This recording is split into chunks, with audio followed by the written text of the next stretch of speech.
Le 6 de Haute-Corse a accueilli dernièrement Julien Marion, directeur général de la sécurité civile et de la gestion des crises. En présence du préfet de Haute-Corse et de l'état-major du 6 de B, le patron de la sécurité civile a remis officiellement les clés des véhicules acquis dans le cadre du pacte capacitaire.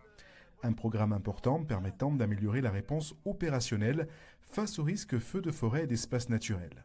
Une visite en Corse qui revêt une importance particulière pour Julien Marion.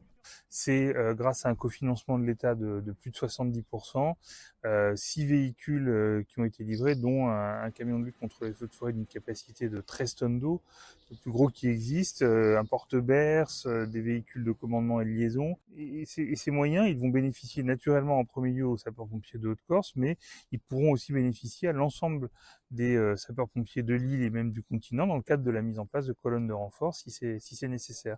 Donc c'est voilà un signe très concret de l'engagement de l'État aux côtés des collectivités pour venir en soutien de la politique d'investissement des SDIS. Une chance pour le préfet de Haute-Corse d'avoir pu bénéficier d'une telle démarche. On a la chance dans notre département d'avoir bénéficié d'un pacte capacitaire qui va permettre aux SIS de se moderniser en termes de matériel avec l'arrivée de 16 engins et des engins très innovants. Bref, aujourd'hui, on a renforcé, avec plusieurs millions d'euros sur la table, l'action des sapeurs-pompiers.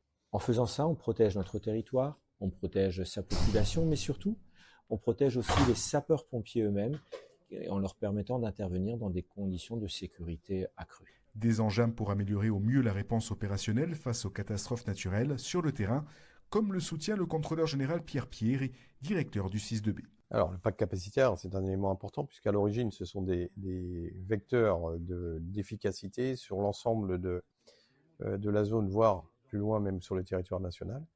Et aujourd'hui, sur la Corse, que ce soit avec le 2A, avec le 2B, nous avons des moyens supplémentaires, surtout des moyens lourds, qui vont nous permettre d'intervenir sur le secteur de la Corse, Haute-Corse, Corse du Sud, et pourquoi pas, éventuellement, au cours de l'année, sur les secteurs où on pourrait être envoyé sur le territoire national. Ou, pourquoi pas, sur d'autres territoires comme la Sardaigne, pourquoi pas aussi.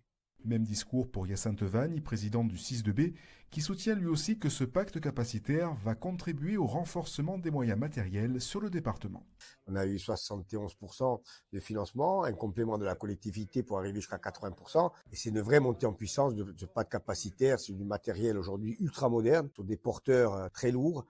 Capacité aujourd'hui de 13 000 litres avec des CCF 6000, avec aujourd'hui des berces commando, des camions, tout ce qui fait aujourd'hui qu'on peut vraiment augmenter notre réponse opérationnelle. Donc les remercier bien entendu, remercier aussi la collectivité qui est aussi notre partenaire, leur montrer aussi notre savoir-faire, nos spécificités, parce qu'il a aussi été beaucoup question de spécificité. Un pacte capacitaire qui confirme une montée en puissance de la réponse opérationnelle pour le 6 de Haute-Corse face aux risques naturels, à quelques semaines du début de la saison estivale.